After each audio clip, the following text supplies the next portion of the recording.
Hai hello, salam sejahtera Malaysia. Selamat datang ke channel Fels Lifestyle. Terima kasih kerana terus setia dan terus bersama di dalam channel ini. Kepada yang baru di dalam channel ini, selamat datang, admin ucapkan.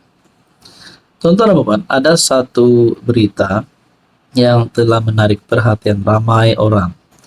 Bukan saja daripada kepimpinan kerajaan, bukan saja daripada kepimpinan pembangkang, namun bagi saya seluruh rakyat Malaysia ataupun lebih kepada penyokong PKR pasti digemparkan dengan berita ini. Dikabarkan beberapa jumlah wakil rakyat PKR telah kalah pada pemilihan baru-baru ini, dan dalam masa yang sama kem yang kalah ini, pemimpin-pemimpin yang kalah ini bukan saja ahli parlimen, bukan saja adun, tapi disebutkan mereka juga di kalangan kem Rafizi Ramli, yaitu sebagai timbalan Presiden PKR. Nah, saudara-saudara, apa maksud di sebalik kejutan demi kejutan di dalam pemilihan PKR peringkat cabang?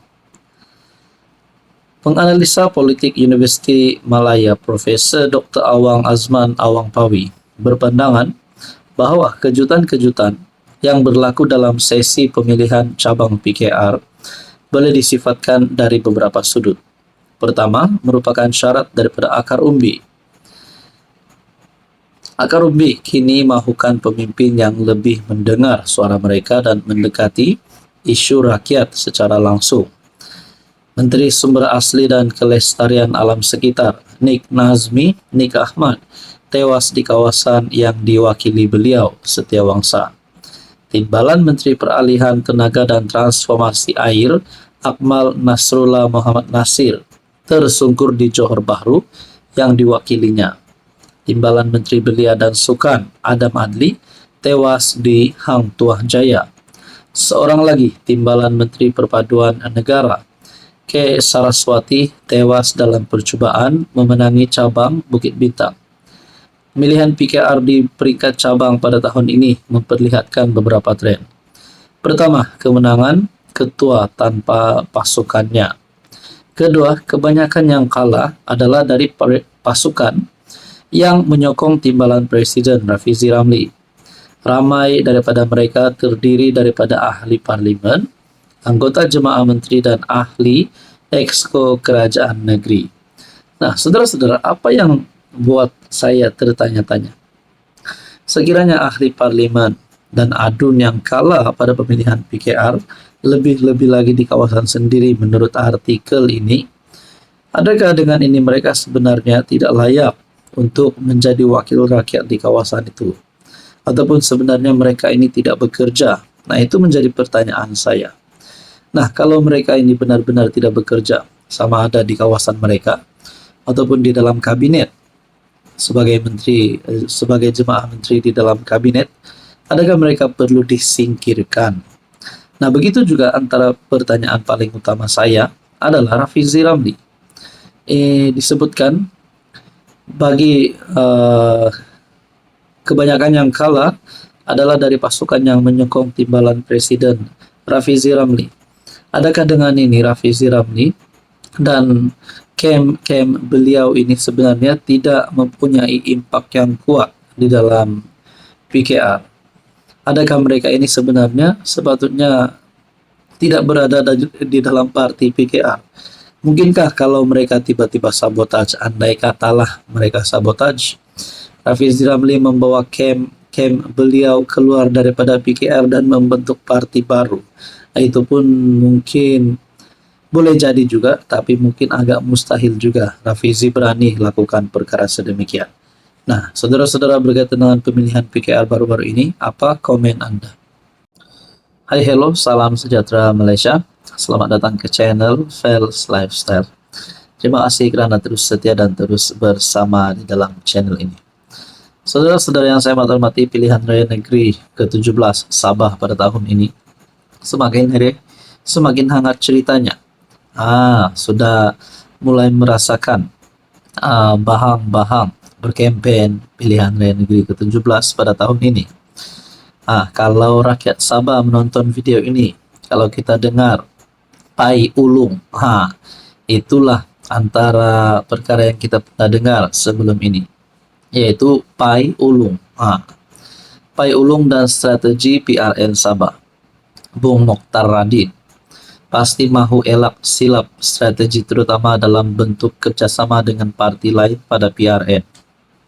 Pai Ulung antara memokan dalam perbualan di Sabah yang lazim digunakan dalam permainan daun teruk, membawa maksud susunan kad salah. Keadaan itu menyebabkan pemain itu kalah dalam pertaruhannya. Sudah pasti bagi pilihan raya negeri Sabah pada tahun ini, semua pemimpin-pemimpin, bos-bos besar politik tidak mahu tersilap Pai. Nanti tersilap Pai, nanti Ulung. Bila Ulung, confirmlah terpelanting.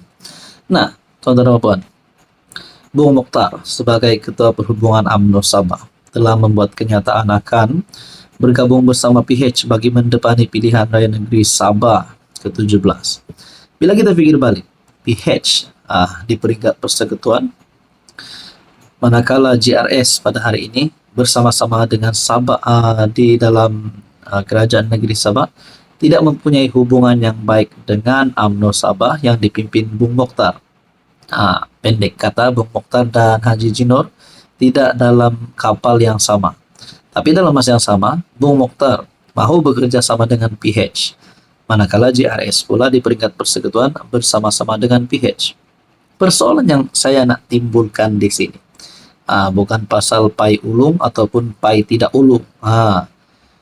Persoalan yang saya nak timbulkan adalah sekiranya BN UMNO Sabah bekerja sama dengan PH bagi pilihan raya negeri ke Sabah pada tahun ini ke-17, bagaimana pula respon GRS yang kini memang sudah bersama-sama dengan PH sejak pembentukan Kerajaan Perpaduan Kerajaan Madani? Adakah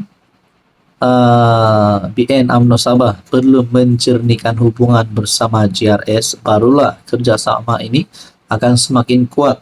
Nah, saudara-saudara yang saya hormati, di dalam artikel daripada FMT berkata, Bung Mokhtar Radin yang pernah digugurkan sebagai timbalan Ketua Menteri digantikan dengan Adun Tanjung Keramat Syahilmi Yahya. Beberapa adun BN juga terkeluar daripada Kabinet Sabah dan ini berlaku selepas mereka menarik sokongan terhadap Haji G. Bukan saja jumlahnya tidak mencukupi, malah ada adun BN termasuk Syahilmi tetap menyokong Haji G, maafkan saya. Adun Sulawan itu turut menikmati sokongan daripada PH. Di dalam artikel ini menyebut, dalam kenyataan bersama, kedua-duanya bersetuju mewujudkan ruang komunikasi bagi memurnikan gerak kerja bersama, yaitu BN dan PH, yang pernah mengadakan pertemuan pada 5 November tahun lepas. Gabungan itu bertemu untuk memupuk semangat perpaduan menjelang PRN. Pelbagai reaksi daripada pengumuman itu termasuk daripada pemimpin parti komponen PH.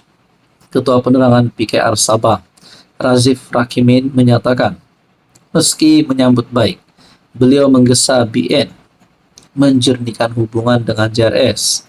Menurutnya lagi, kerjasama itu tidak seharusnya membabitkan perselisihan dengan parti lain dalam kerajaan perpaduan, termasuk JRS.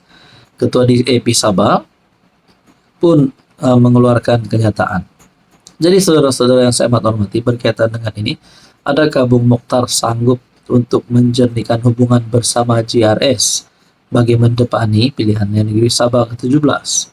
Nah, dan persoalan yang seterusnya pula yang saya nak timbulkan, kalaulah JRS, BN UMNO Sabah, PH Sabah akan bergabung bagi mendepani pilihan negeri pada tahun ini, agak-agak siapa ketua menterinya? Mungkin ramai calon. Saya rasa Haji Jinor boleh meneruskan jawatannya sebagai CM.